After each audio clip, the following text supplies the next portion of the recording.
साथियों नमस्कार। गाय भैंस गाभिन हुई या नहीं हुई, ये बड़ी ही दुविधा हमारे साथ रहती है जब भी हम क्रॉस करवाते हैं या एआई करवाते हैं। लेकिन कुछ अनुभव की बातें हैं, कुछ अनुभवी किसान ऐसे हैं जो तुरंत पता कर लेते हैं कि भाई ये गाभिन हुई या नहीं हुई। 4 महीने की अगर हो जाती है ना, तो वहाँ हमारे मन में कई शंकाएं रहती है कि अब पता नहीं गाभिन ठहरी है या नहीं ठहरी है। तो आज आप लोगों के ही निवेदन पर मैं 4 महीने की गाभिन ठहरी या नहीं ठहरी, वो यूनिक सिम्टम्स जो अनुभवी किसानों को पता है वो आप सभी के लिए लेके आया हूँ, ताकि आप कंफर्म पता कर लें कि भाई गाभिन ठहरी या नहीं ठहरी। 4 महीने हो गए हैं, फिर से ईट की दवा दें या ना दें, क्या करें, ये सबसे बड़ी दुविधा 4 महीने पे होती है। तो देखिए कुछ स्टेप्स हैं जिनको आपको देखना पड़ेगा। नंबर 1 और प्रमुख स्टेप जो अनुभवी पशुपालक देखते हैं वो देखते हैं क्रॉस या एआई को देखकर। मतलब आप जिस समय सांड से या भैंसे से अपनी गाय भैंस को क्रॉस करवा रहे हैं, उस समय आप ये देखिए कि सही तरीके से क्रॉस हुआ या नहीं हुआ। कई बार क्या होता है कि हम ले जाते हैं सांड के पास, लेकिन वो सही क्रॉस होती नहीं है क्योंकि हमने सही तरीके से जांच नहीं की, देखी नहीं, और हमने यूं ही दूसरों के कहने पे मान लिया, या फिर हमने यूं ही मान लिया कि हाँ क्रॉस हो गया। उसको आप एक्चुअल क्रॉस नहीं कहोगे। इसके अलावा एआई करने के लिए जो भी एआई वर्कर, पशु चिकित्सक या जो भी आपके यहाँ आ रहे हैं, क्या वो अनुभवी है, सही है, उनके पास ह्यूमन हिस्ट्री सही है कि नहीं है, ये चीज़ बेहद ज़रूरी है। सबसे इम्पोर्टेंट चीज़ तो यही है। तो यहाँ अगर अनुभवी किसान होते हैं ना, वो तुरंत पता कर लेते हैं कि भाई ये मामला दोनों क्रॉस या एआई सही हुई है या नहीं हुई है। पहली बात तो यही है। अब अगर दूसरी बात करें तो दूसरी वो है दोस्तों डिस्चार्ज को देखकर। ये भी सबसे इम्पोर्टेंट विषय है। डिस्चार्ज कैसा आ रहा है। अगर मान लीजिए कि आपने जो ही क्रॉस या एआई करवाई, एआई करवाने के 2-4 घंटे बाद ही पानी जैसा डिस्चार्ज दे दिया, दूसरे दिन पानी जैसा डिस्चार्ज दे दिया, यानी कि एआई करवाने के 24 घंटे के भीतर अगर पानी जैसा डिस्चार्ज या कैसा भी डिस्चार्ज कोई गाय भैंस दे देती है, उसके गाभिन होने की संभावनाएं कम रहती है। कम बिल्कुल नहीं, वो तो हम आगे के सारे सिम्टम पकड़ेंगे, लेकिन कम रहती है। और अगर कोई भी गाय भैंस हीट में आने के बाद जब भी हम क्रॉस करवाते हैं या एआई करवाते हैं, उसके 24 घंटे तक कोई डिस्चार्ज नहीं दिया, उसके बाद एक बार गाढ़ा डिस्चार्ज दिया, तो इसका मतलब उसके गाभिन होने की संभावनाएं ज़्यादा बढ़ जाती है। इसके अलावा सबसे इम्पोर्टेंट एक बात आती है, वो आती है क्रॉस या एआई करवाने के 7 दिन बाद की।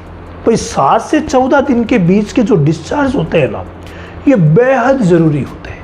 वहाँ अगर 1 या 2 बार या 3 बार गाढ़ा डिस्चार्ज दे दिया ना, तो उस गाय भैंस के गाभिन ठहरने की संभावनाएं पूरी रहती है।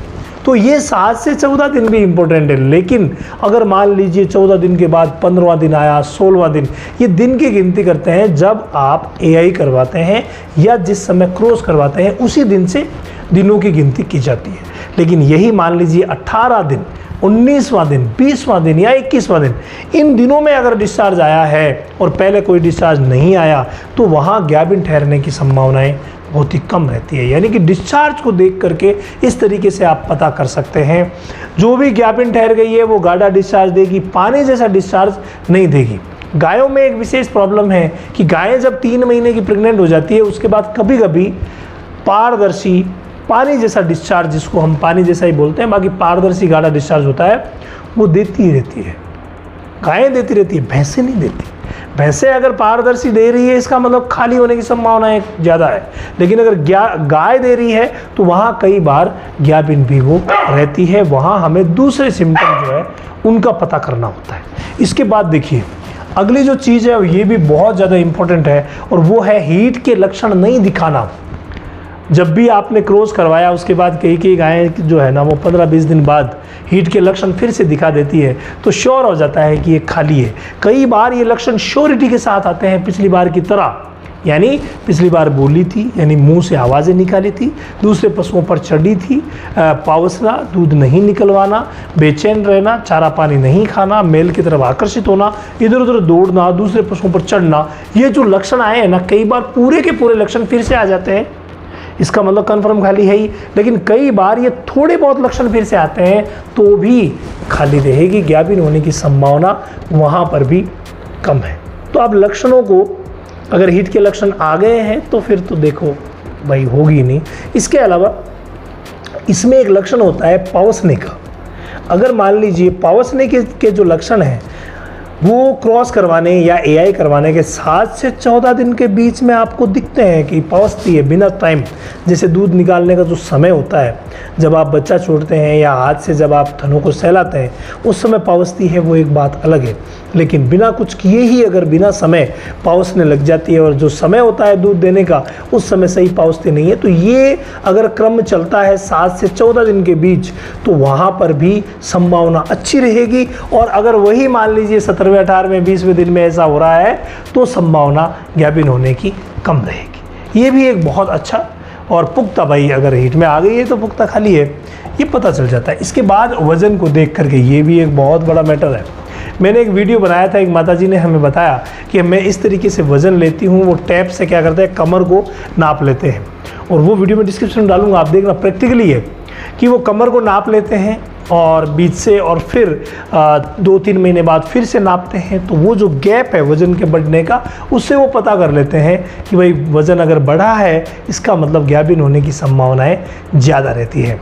इसके अलावा कुछ चीज़ें हैं शरीर को देखने के रिलेटेड, वो है शरीर की चमक को देखकर। अगर स्किन को देखेंगे तो एकदम से चमकदार हो जाएगी, मतलब रफ स्किन नहीं रहेगी, स्किन में चमक आ जाएगी, ग्लो जो कहते हैं हम, वो स्किन ग्लो आ जाएगी अगर ज्ञापिन ठहर गई है। तो ये चीज़ें भी 3-4 महीने में आप क्लियर कट पता कर सकते हैं कि भाई ज्ञापिन हुई है या नहीं हुई है। इसके अलावा एक चीज़ है व्यवहार को देख करके।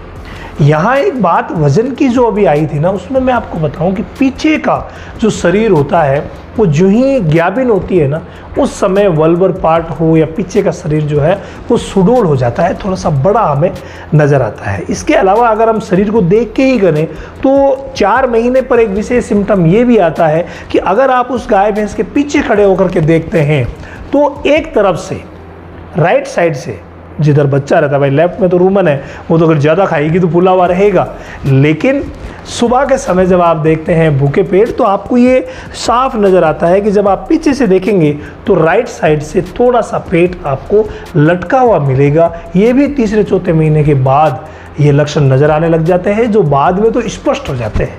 तो ये भी एक है। और व्यवहार में बदलाव अगर हम करें देखें तो व्यवहार में बिल्कुल शांत हो जाएगी, यानी जो उछलना कूदना जो उसके साथ रहता था वो बिल्कुल कम हो जाएंगे। पशुओं से, अन्य पशुओं से दूरी बनाएगी, और मेल से अगर मान लीजिए सांड नज़दीक है तो उससे तो दूर रहेगी ही रहेगी, जबकि दूसरे जानवरों से भी दूर रहेगी। व्यवहार एकदम से विनम्र, एकदम से शांत हो जाएगा और अपने मालिक से वो नज़दीकी बनाने का प्रयास करेगी। तो ये लक्षण व्यवहार को देख कर के भी आप पता कर सकते हैं कि ज्ञापिन हुई या नहीं हुई, या जो अनुभवी किसान हैं वो पता करते हैं ज्ञापिन हुई या नहीं हुई। अगला अगर पॉइंट लें तो ये कुछ लोग जो है वो मैंने सुना है कि ये करते हैं, कुछ को सही रिज़ल्ट मिलता है, कुछ को नहीं मिलता है। इस पर हमने भी जब प्रयास किया कि भाई ये सही है या नहीं है, लोगों से बातें की, तो कुछ लोगों को इसमें रिज़ल्ट मिलता है, कुछ को नहीं मिलता। लेकिन कुछ क्या करते हैं, कुछ लोग ऐसे मिले जो 15-15 दिन के गैप से 3 बार ये काम कर लेते हैं, और तीनों बार जो सही रिज़ल्ट आता है उसको वो सही मान सकते हैं। हालांकि ये मेरे हिसाब से तो सही नहीं है। पेशाब और सरसों के तेल को करते हैं, कटोरी में पेशाब लेते हैं और उसमें फिर 1 बूंद 2 बूंद सरसों के तेल की डालते हैं।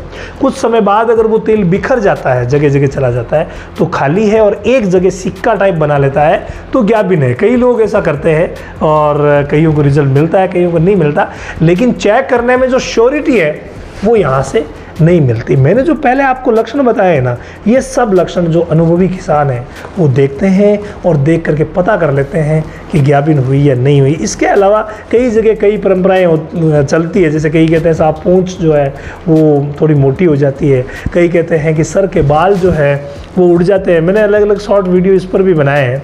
ये सब चीज़ें जो है वो कई बार सत्य हो भी सकती है तो नहीं भी हो सकती, लेकिन जो सिम्टम मैंने बताए हैं ना उनसे काफ़ी हद तक अनुभवी किसान पता कर लेते हैं, और अंत में जो सही एक्यूरेसी रहती है, जो 100% रहती है, वो पशु चिकित्सक द्वारा जांच कराने से ही रहती है। पशु चिकित्सक हाथ से जांच करते हैं, वो एकदम से पुख्ता रहती है। कई जो है वो ब्लड सीरम से जांच करते हैं, उसमें भी कई बार यार परेशानियां मिलती है। कई कहते हैं कि ऐसे मार्केट में कई किट आ गए हैं, हम भी इंतज़ार कर रहे हैं कि कोई किट आए जिससे कि ईजिली पता कर लें, लेकिन आज तक कोई भी किट सफल नहीं हुआ है। आते बहुत हैं, आते हैं, दावा भी करते हैं कि ये सही है, लेकिन वो जब मार्केट में उतरते हैं तो सही साबित नहीं होते हैं। और सही साबित अंत में वही तरीका रहता है कि पशु चिकित्सक जब हाथ से जांच करते हैं तो 100% एक्यूरेसी रहती है। इसके अलावा आप में से भी अगर कोई किसान भाई या जो प्रैक्टिशनर है, सॉरी, जो AI वर्कर अगर वीडियो देख रहे हैं, तो आप रामावत एनिमल ऐप पर जाइए। ये एक्यूरेसी आप में कैसे आएगी, AIPD का एक कोर्स वहाँ पर आपको मिलेगा जिसमें सारी की सारी चीज़ों को डीप में समझाया गया है। वो है मास्टर AIPD का कोर्स। वहाँ जाइए और मास्टर क्लास में अगर आप आ जाएंगे ना, तो ये समस्या आपकी 100% सॉल्व हो जाएगी। किसी भी तरीके की कोई दिक्कत रहने वाली नहीं है।